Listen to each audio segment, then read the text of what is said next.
தங்க சிம்மாச்சலத்து 15வது ஜீவ சமாதி குரு பூஜையில் குருநாதரும் சந்தோஷத்துடன் வீற்றிருக்க அறியாவண்ணம் தன்னுள் ஈர்ப்பவரும் தன்னந்தனியாய் வீற்றிருப்பவரும் தனிமையே சிறப்பான இடம் என வீற்றிருப்பவரும் இச்சட்டத்தில் தனக்கென ஓர் அதிகாரம் படைத்தவரும் ஆதிச்சட்டத்திற்குடையவரும் முதல்வரும் மூத்தவரும் மூத்த கூடியின் வீரப்பீடமும் முதலானதும் முதல் கடவுளும் மும்மூர்த்திகளில் முத்தானவரும் இரு கைலாயங்களை கண்டவரும் காட்சி கொண்டவரும் பலவேரை வென்றவரும் சட்டத்திற்காக அவதாரம் எடுத்து ஏக ஓடி ரிஷிகளுடன் நித்தம் ஜீரித்து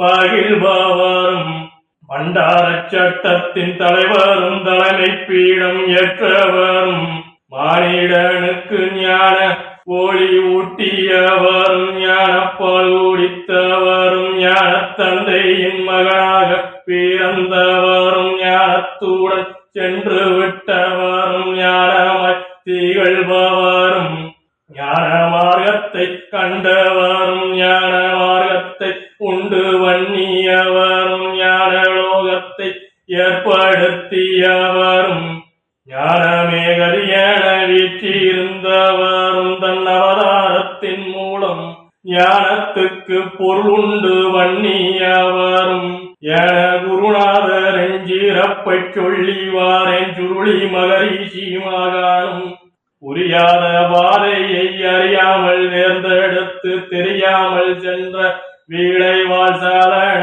சஞ்சலமும் சூழ்ந்திட்டன வாழ்வென்ன இது என்ன வாழ்க்கையோ என்று நொந்தேன் எம்பேரும் மானே நொந்தேன் வாழ்வில் விடையின்றி தாவித்தேன் அழுதேன் தொழுதேன் குருநாதர் பாதம் நின் பாதம் பற்றி தோழ கேள்வி ஒன்று கேட்டீரே செல்லா காசும் பொல்லா பாடமும் எல்லா பாடும் படுத்து ஐயா எம்பேரும் மானே என்ற உன் இன்றைய கேள்விக்கு வீடைதான் என்ன ஏடு கரையில் இருக்கும் பறக்கும் பறவையின் உயரம் யார் அறிவாரோ?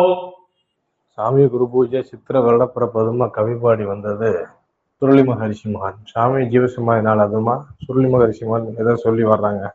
சாமியினுடைய ஜீவசமாதி காலத்துக்கு முன்னாடி அவருடைய அவதார நோக்கமா ஏந்தி வந்தது என்ன, அந்த அவதார நோக்கத்தை எப்படி செவ்வனவே செஞ்சு முடிச்சாரு, அதற்கு பிற்பாடு இப்போ இருக்கக்கூடிய நடைமுறை தெய்வீகம் என்ன, இன்னைக்கு பொன் சபையில் நிகழ்ந்த நிகழ்வுகள் என்ன, இந்த குரு பூஜை எதுமா அப்படிங்கிறது தான் தெளிவா சொல்லி வர்றாங்க. முதல்ல எப்படி ஆரம்பிக்கிறாங்க, பொன் சபையில இன்னைக்கு எப்படி உட்கார்ந்துருந்தாங்களா சாமி ஐராவதத்துல வெள்ளை யானையில இந்திரன் வச்சிருக்கக்கூடிய வெள்ளை யானை தான் ஐராவதம். ஐராவதத்தில் மயில் தொகை ஆசனமிட்டு தங்க சிம்மாசனத்துல வீச்சிருந்தாங்க. குருநாதர் 15வது குரு பூஜைய சந்தோஷத்துடன் ஏத்து வெள்ளை யானையில தங்க சிம்மாசனத்துல வீச்சிருந்தாங்க அப்படிங்கிறாங்க. அடுத்து என்ன சொல்றாங்க, அடுத்துதான் இந்த இதுக்குள்ள சப்ஜெக்டுக்குள்ள போறாங்க. அவங்களுடைய அவதார நோக்கம் எப்படி வடிவமைக்கப்பட்டது, பெரியவர் பிள்ளையாக அவதாரத்துக்கு இப்படியெல்லாம் என்னென்ன மாதிரியான நிலைகள்லாம் சிறப்பு செஞ்சு கொடுத்தாங்க பிள்ளைகளுக்கு அப்படிங்கறத அடுத்து சொல்றாங்க. அறியாவண்ணம் தன்னுள் ஈர்ப்பவரும் தன்னந்தனியாக வீற்றிருப்பவரும் தனிமையே சிறப்பான இடம் என்று நினைப்பவரும் இச்சட்டத்தில் தனக்கென்று ஒரு அதிகாரம் படைத்தவரும்.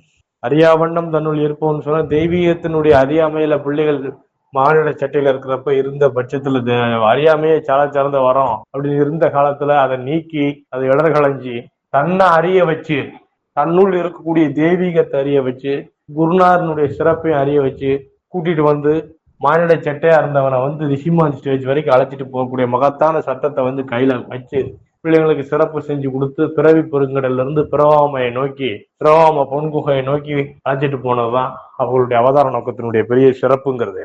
அதான் அறியாவண்ணம் தன்னுள் ஈர்ப்பவரும். மானிட சட்டையில பிறவிகள வந்த மாசத்துக்கு ஆச மாசத்துல இருந்து இல்லத்துக்கு அடிபணிஞ்சு இருந்தாலும் நம்மளையே அறியாவண்ணம் அவர் மேல ஒரு பற்று கொண்டு தன்னை பிள்ளைங்களும் செஞ்சுட்டாங்களாம், பின்பற்றி போய் வந்தாங்க. அதான் அறியாவண்ணம் தன்னுள் ஈர்ப்பவரும் தன்னந்தனியாக வீற்றிருப்பவரும். பண்டார சட்டம் அப்படின்னு ஆரம்பிக்கணும். தாத்தா 6வது அவதாரம் ஆதிபண்டார சிம்மனா வந்துட்டாங்க கைலாயத்துக்கு, பூ கைலாயத்துக்கு அப்படிங்கிற பட்சத்துல ஃபர்ஸ்ட் எதுவும் இல்லாம ஆள் அம்பு ஆயுதம் எதுவும் இல்லாத நிராயுத பாணியாகத்தான் முதல்ல சட்டத்தை பரப்புறதுக்காக ஆரம்பிச்சாங்க. அதான் தன்னந்தனியாக வீற்றிருப்பவரும் தனிமையே சிறப்பான இடம் என்று நினைச்சு வீற்றிருந்தவரும் இந்த சட்டத்துல பண்டார சட்டத்துல தனக்கென்று ஒரு அதிகாரம் படைச்சவர். எவ்வளவு பெரிய ரிஷிமானுடைய பாப சாபத்துக்கு உட்பட்ட ஏடாக இருப்பினும் அது குருநாதர் பார்த்து எனக்கு இது செஞ்சு கொடுங்க, எனக்கு இந்த பிள்ளைக்கு அது சாப விமோச்சனம் பண்ணி கொடுங்க, இல்ல இந்த பாவ ஏடை நிவர்த்தி பண்ணி கொடுங்கன்னு சொன்னா கட்டாயமா அது நிவர்த்தி ஆகும். கட்டாயமா அது அதனுடைய பாப சாபம்ங்கிறது தவிடுபடி ஆகும். அப்பேற்பட்ட சட்டத்துக்கு உண்டான தனி அதிகாரம் படைச்சவர். அதுல சொல்றாங்க, ஆதி சட்டத்திற்கு உரியவரும் முதல்வரும் மூத்தவரும் மூத்த குடியின் பிறப்பிடமும். ஆதி சட்டத்திற்கு உரியவரும் சொன்னா ஆதி காலத்துல ஃபர்ஸ்ட் சட்டம் இயற்றின புதுசுல இருந்து ஃபர்ஸ்ட் அவதாரத்துக்கு அனுப்பிச்சவங்க தான் இந்த சட்டத்தை பரப்பணுங்கிறக்க அவதாரத்துக்கு வந்ததுதான் சாமி. அதான் ஆதி சட்டத்திற்கு உரியவரும் முதல்வரும் மூத்தவரும் மூத்த குடியின் பிறப்பிடம் சொன்னா மூத்த குடியினா யாரு? பெரியவர் உடனே நரசிம்மனுடைய பிள்ளைய அவதாரத்துக்கு வந்தது. அதான் மூத்த குடியின் பிறப்பிடமும். மூத்த குடிங்கிறது பண்டார சட்டத்தினுடைய கொடிவொளி பிள்ளைகளும் மூத்த குடியா சாரும். அப்ப இந்த மூத்த குடியினுடைய பிரதிநிதியாகத்தான் யார அடையாளப்படுத்துறாங்க? சாமி அடையாளப்படுத்துறாங்க. முதலானதும் முதல் கடவுளும் மும்மூர்த்திகளில் முத்தானவரும். மும்மூர்த்திங்கிறது யார சொல்றாங்க? சிவனார், தாத்தா, குடல்ஞானி சிம்மகன், இவங்க 3 பேர் தான். மும்மூர்த்திங்கிறது சிவச்சட்டத்து பிரகாரம் போனோம்னு சொன்னா யாரு வருவாங்க? சிவனாரு, பிரம்மா, விஷ்ணு இவங்கெல்லாம் வருவாங்க. பிரபஞ்ச சட்டத்து பிரகாரம். பண்டார சட்டத்து பிரகாரம் ஃபர்ஸ்ட் இந்த சட்டத்துக்காக தன்னை அர்ப்பணிச்சு அவதாரமா ஏந்தி வந்தது 3 பேர் தான். சிவனாரு அவதாரங்களை தோற்றுவித்தவர்.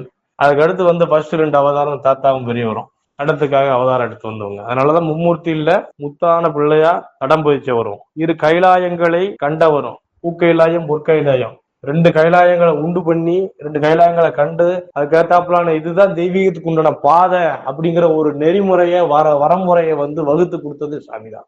இல்லைன்னா அது உருமலை எந்த திசையில இருக்குங்கிறது நமக்கு தெரியுமா? இல்ல தாத்தா யாருங்கிறதும் தாத்தானுடைய சிறப்பு என்னங்கிறதும் நம்ம பிறவில அறிஞ்சிருக்க முடியுமா? கிடையாது. குருநாதர் என்று எதுவுமே சாத்தியப்பட்டிருக்காது. அதனாலதான் 2 கைலாயங்களை கண்டவரும் காட்சி கொண்டவரும் பல பேரை வென்றவரும் சொன்னா தெய்வீகத்தால தன் வசப்படுத்தி பல பேரை வென்றவர், பல பேரை வென்றவரும். இச்சட்டத்திற்காகவே அவதாரம் எடுத்து இந்த பண்டார சட்டத்துக்கு அமையணும், இந்த சட்டம் பரவணும் அப்படிங்கிறதுக்காகவே அவதாரம் எடுத்து வந்ததும் சாமியினுடைய அவதாரம். அதை சட்டத்திற்காகவே அவதாரம் எடுத்து ஏக கோடி ரிஷிகளுடன் நித்தம் சிரித்து மகிழ்பவரும். சர்வசாதாரணமா பல கற்ப கோடி வருஷம் தியானம் பண்ணக்கூடிய ரிஷி மகான்கள்ட்ட நித்தம் சிரித்து மகிழ்பவர். மானிட சட்டையா இருந்த காலத்திலையும் சரி இப்பயும் சரி ஏக கோடி ரிஷிகளுடன் நித்தம் சிரித்து மகிழ்பவர். ஏக கோடி ரிஷிகளுடன் நித்தம் சிரித்து மகிழ்பவரும் பண்டார சட்டத்தின் தலைவரும் தலைவைப்பிடம் ஏற்றவரும் அப்படிங்கிறாங்க. இப்ப இதுவரைக்கு சட்டத்தினுடைய சிறப்பு என்ன, சட்டத்துக்காக தான் அவதாரம் எடுத்து வந்ததனுடைய நோக்கம் என்ன, அதெல்லாம் விவரிச்சு சொல்லிட்டாங்க. அப்ப பெரியவருடைய உள்ள மூத்தகுடி அதற்கு தலைமை பட ஏற்றிருக்கக்கூடிய புடல்ஞானி சிம்மனுடைய பிள்ளையா தான் எப்படி குவாலிஃபைட் ஆனோம், அதுக்கு எப்படி தாம் அந்த பிள்ளையா இருக்கிறதுக்கு எப்படி தகுதி சான்று பெற்றோம் அப்படிங்கறத அடுத்து சொல்றாங்க. அதான் மானிடனுக்கு ஞான ஒளி ஊட்டியவரும் ஞானப்பால் குடித்தவரும் ஞான தந்தையின் மகனாக பிறந்தவரும். அவதாரம் எடுத்து வந்ததேவும் இப்பேற்பட்ட ஒரு குடிவெளியில இப்பேற்பட்ட சிறப்பு வாய்ந்த நிலையில அதான் ஞான தந்தையினுடைய மகனா பிறந்து வந்தாங்க சாமி. ஞான தந்தையினுடைய மகனா பிறந்தவரும் ஞான மார்க்கத்தை கண்டவரும் ஞானத்துடன் சென்று விட்டவரும் ஞானமாய் திகழ்பவரும் ஞான மார்க்கத்தை கண்டவரும் ஞான மார்க்கத்தை உண்டு பண்ணியவரும் ஞான லோகத்தை ஏற்படுத்தியவரும். ஞானத்துடன் சென்று விட்டவரும் சொன்னால் தன்னுடைய ஜீவசமாதி காலம் வரைக்கும் ஞானமே கதி, ஞானம்தான் அப்படிங்கறத அந்த போர்ட்போலியோ கரெக்டா பிடிச்சுக்கிட்டு ஞானத்துக்காகத்தான் தன்னுடைய அவதாரம் புட்டஞ்சானி ரிஷிமானுடைய பிள்ளையா தான் அவதரிச்சு வந்த நிலை. அப்ப தெய்வீகம் அதுல உட்காண்டாங்க. ஏன்னா சாமி எந்த விஷயத்த தொட்டாலுமே பொண்ணாச்சு, பார்க்கின்ற இடம் தன் வசமாச்சு, தொட்ட இடம் பொண்ணாச்சு. அபிஷேகத்துல ஃபர்ஸ்ட் உட்கார்ந்தாங்க. அபிஷேகத்தை அப்பதான் இப்பேற்பட்ட நெறிமுறைக்கு உட்பட்ட வகையில் இந்த அபிஷேகங்கள் பண்ணணும்னு சொல்லி குரு பூஜைக்கு 35 அபிஷேகம் பண்ணணும்னு அந்த அபிஷேகங்களை வகுத்து கொடுத்தாங்க. அண்ணா அபிஷேகத்தினுடைய சிறப்பு என்ன, ரத்னா அபிஷேகத்தினுடைய சிறப்பு என்ன, பாலாபிஷேகத்தினுடைய சிறப்பு என்ன ஒவ்வொன்றையும் வகுத்து அடுத்து என்ன செஞ்சாங்க, ஏடு சொல்லணும், முதல்ல மலை ஏறணும்னு ஏற ஆரம்பிச்சாங்க. அடுத்துதான் ஒவ்வொரு பிள்ளைகள் ஏற ஆரம்பிச்சது. அதுக்கு அடுத்து அபிஷேகத்தை விட்டாங்க, அபிஷேகத்தை போட்டுன்னு போட்டாங்க. அதுக்கு அடுத்து ஏடு சொல்லணும்னு உட்கார்ந்து தன்னுடைய அவதாரத்து முடிஞ்ச பிற்பாடும் கூட தன்னுடைய காலத்துக்கு பிற்பாடும் கூட பண்டார சட்டம் எந்த விதமான தோய்வு ஏற்படாத வண்ணம் அடுத்து மென்மேலும் வெற்றி நடை போட்டு போகணும், அடுத்து வரக்கூடிய தலைமுறை பிள்ளைகள் கொடிவொளி பிள்ளைகள் அதை எடுத்துக்கொண்டு போகணுங்கிறதுக்காக தான் ஏடு எழுதுறதுக்காக உட்கார்ந்தாங்க. உட்கார்ந்து அதுலயும் போடுன்னு போட்டு அவ்வளவு உலகத்தரமா இந்த ஏடுகளை எழுதி சிறப்பு பண்ணாங்க. அப்ப எப்படி இது ஆச்சு? பார்க்க இடம் தன் வசமாச்சு, தொட்டதெல்லாம் பொண்ணாச்சுன்னா காரணம் பெரிய ஒரு பிள்ளையா இருந்ததுனால அந்த ஞானத்தை ஆத்மார்த்தமா மானசீகமா தன்னுடைய கூட்டுக்குள்ள ஏத்துக்கிட்டனால. அதனாலதான் அதுல என்ன சொல்றாங்க, ஞான மார்க்கத்தை கண்டவர் அவர் தான், ஞான மார்க்கத்தை பிள்ளைகளுக்கு உண்டு பண்ணியது அவர் தான், ஞான லோகத்தை ஏற்படுத்தினது அவர் தான் சொல்றதுதான். ஞான லோகம்ங்கிறது என்னது? கைலாயம். அது எது? இப்ப நிக்கக்கூடிய இடம் கைலாயங்கிறத உணர செஞ்சது. ஞான லோகத்தை ஏற்படுத்தியவரும் அவர் தான். ஞானமே கதி என இருப்பவரும் தன் அவதாரத்தின் மூலம் ஞானத்துக்கு பொருள் உண்டு பண்ணியவரும். ஞானம்ங்கிற சொல்லுக்கு தன்னுடைய அவதாரத்தின் மூலியமாகத்தான் பொருளே சொல்ல முடியுங்கிற அளவிலான ஞானத்தோட பிரிச்சிடாத வண்ணம் ஒன்று இணைஞ்சு இருந்தது. இது வரைக்கும் என்னெல்லாம் சொல்லி வந்துட்டாங்க, அவருடைய அவதார நோக்கம் ஏந்தி என்னுடைய சிறப்பு, இப்படி பிள்ளைங்களுக்கு சிறப்பு செஞ்சு கொடுத்தாங்க. நீ பொன் சபையில எப்படி ஐராவதத்துல தங்க சிம்மாசனம் இட்டு உட்கார செஞ்சிருக்கிறாங்க அப்படிங்கிற விஷயத்தெல்லாம் சொல்லிட்டாங்க.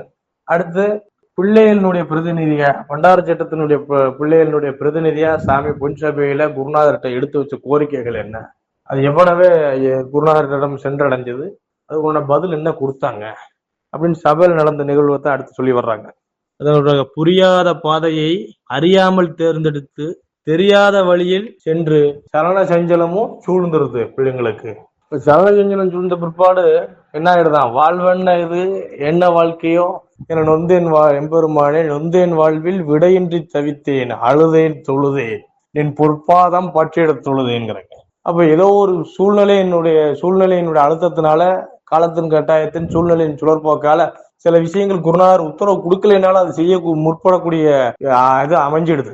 அப்ப அதனால ஏற்படக்கூடிய இடர்பாடுகளையும் சங்கடங்களையும் கூட பேர் பண்ணிக்க முடியல, அதை சகித்துக் கொள்ள முடியாத பட்சத்துல அப்பயும் என்னதான் செய்யறோம், எங்களுக்கு தெரிஞ்சது ஒரே ஒரு விஷயம், குருநாதருடைய பொற்பாதத்தை தொற்றி வணங்கி அதுக்குண்டான நிவர்த்தியும் அதுக்குண்டான வழிபோடு கொடுக்கக்கூடிய தன்மையும் கேட்கறது தான். அப்ப என்ன செஞ்சிடறோம், நெல் பொற்பாதம் தானே பற்றி வணங்கிடுறோம் அப்படிங்கிறாங்க. அதான் அடுத்து என்ன சொல்றாங்க, அப்ப அந்த நிலையில பொன் சபையில சாமி பெரியவர்கிட்ட ஒரு கேள்வி ஒண்ணு கேட்டாங்களா. அதாவது சுருளி மகரிஷி அழகா வர்ணிச்சு சொல்றாங்க. கேள்வி ஒன்று கேட்டீரே, செல்லா காசும் பொல்லா பணமும் எல்லா பாடும் என் பிள்ளைய படுத்துதையா அப்படின்னு சொல்லி எல்லா பிள்ளைகளுக்கும் அது பொருந்தும்.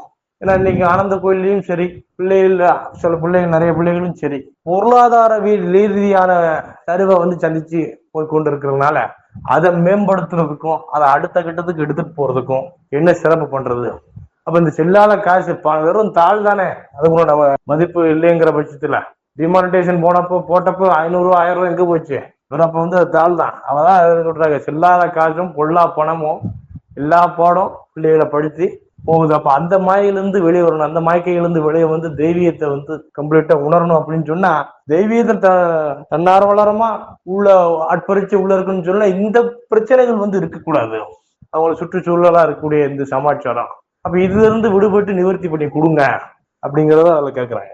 என்ன சொல்றாங்க, செல்லா காசும் பொல்லா பணமும் எல்லா பாடும் படுத்துதையா என்ற இன்றைய சபையினுடைய கேள்விக்கு விடதான் என்ன ஏடு, குருநாதர் என்ன விட சொன்னாங்க, நீங்க இப்படி கேள்வி கேட்டீங்க என்ன விட சொன்னாங்கன்னு கேக்குறாங்க. பட் ஆனா என்ன பதில் சொன்னாங்கிறத சொல்லல. அடுத்து என்ன சொல்லிட்டாங்க, கரையில் அமர்ந்திருக்கக்கூடிய சிறு பறவையா இருந்தா கூட அது பறக்கக்கூடிய உயரம் யார் அறிவா, ஏன்னா அது சின்ன பறவை தானேன்னு சொல்லி அண்டர் எஸ்டிமேட் பண்ணிட முடியாது. அதனுடைய தன்மை என்னவானாலும் இருக்கலாம், அது வேடந்தாங்கும் பறவையா கூட இருக்கலாம், கண்டம் விட்டு கண்டம் தாக்கக்கூடிய வேடந்தாங்கும் பறவையா கூட இருக்கலாம்.